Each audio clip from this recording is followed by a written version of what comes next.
feedback of people who were like, this shouldn't have happened and I can't believe it happened. And I mean, how did it feel for you to be out there in pure silence in front of 70,000 people? It's the old story of Bruno Sammartino being pinned in Madison Square Garden by Ivan Koloff, that you could hear a pin drop when it happened because everybody was in such shock. Right. Brock actually wondered if he had lost his hearing, which is the same story that Sammartino tells.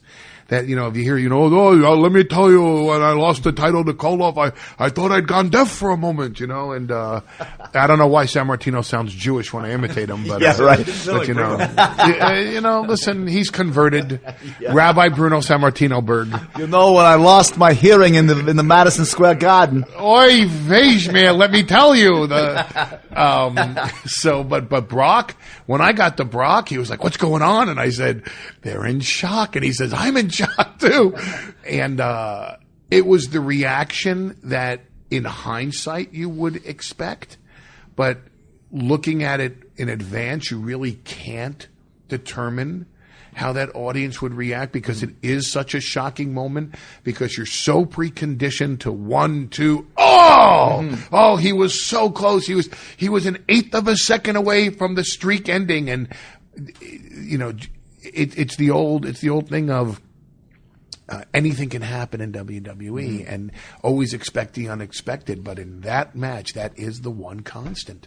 The one constant in WWE, the one constant in WrestleMania is you're not going to get surprised in The Undertaker's match. And you're going to believe during the match that maybe here's the pinfall, but deep in your heart, you're just along for the ride, and the audience is just playing the role, because their role is to go 1, 2, oh, it was so close. They never truly believed that streak was going to end. Yeah, I found that with the buildup of the match, it wasn't super like, oh my God, there's jeopardy. It just seemed like business as usual. And like you said, it was going to be number 22 and the streak would end. And the streak would continue. I don't think anybody expected that. And I remember in '88 when Hogan lost the title to Andre the Giant with the famous double referees. And when that happened, like, no one could believe it. Like, Hogan was the champion for 4 years. You can't have this end. But it did. And that's one thing I thought was real. I think I was really shocked at first, but it was a real genius decision from, whether Taker made it. I'm sure, Taker had something to do with it, but Vince's decision, because nobody expected it. And it heated up Brock huge. Huge. It was a victory that Brock truly needed too, because it once again now separates him from everybody else.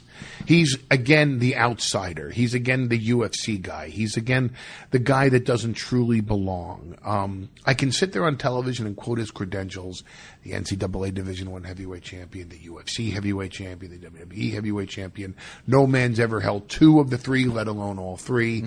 But it's all hype and hyperbole, unless you give them backup and credence to what I'm saying. So when he's the one guy in 20 some odd years that has beaten Undertaker at WrestleMania, and again, it's all the stuff that I was saying before WrestleMania. I mean, take a look at, now you're undefeated at WrestleMania too, aren't you? I was until Taker. Until Taker, right? But you went 11, right?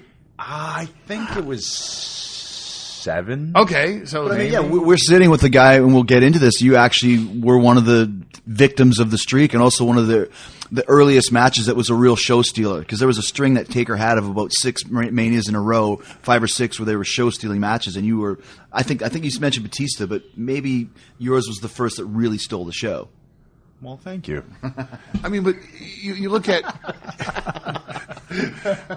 You look at Shawn Michaels as Mr. WrestleMania, he never got past 2 in a row.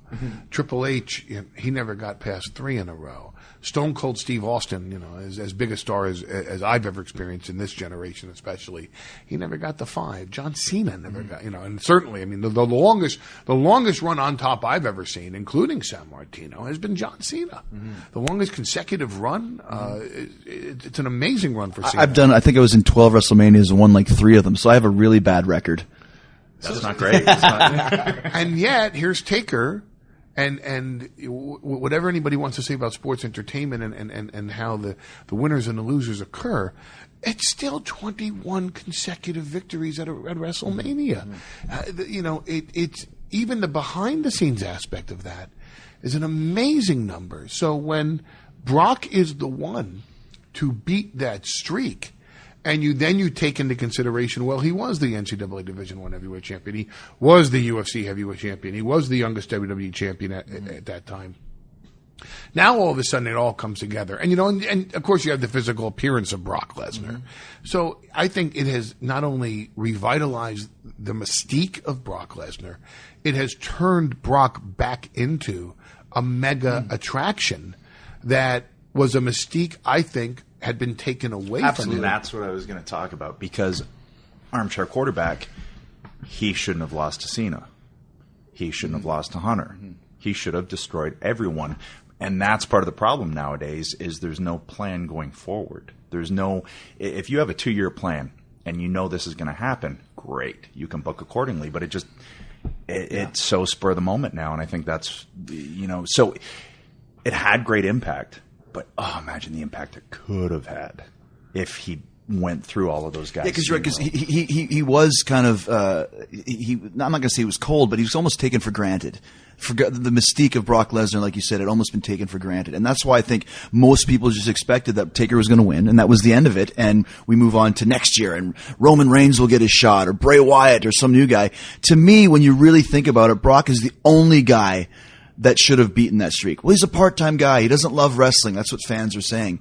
But if you're looking from a guy with the street cred, the size, everything. The mouthpiece? The mouthpiece. Well, no, seriously. I mean, honestly. Well, thank you. A guy, and okay, let's say Roman Reigns would have won, for example. That's a wrestling win. People know it's not real. Brock is a guy that legitimately could beat Undertaker in a street fight, and has the right guy to emphasize that.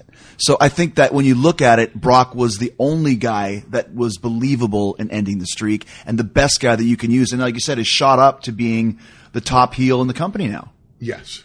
I concur. And the mainstream press that you can get from that.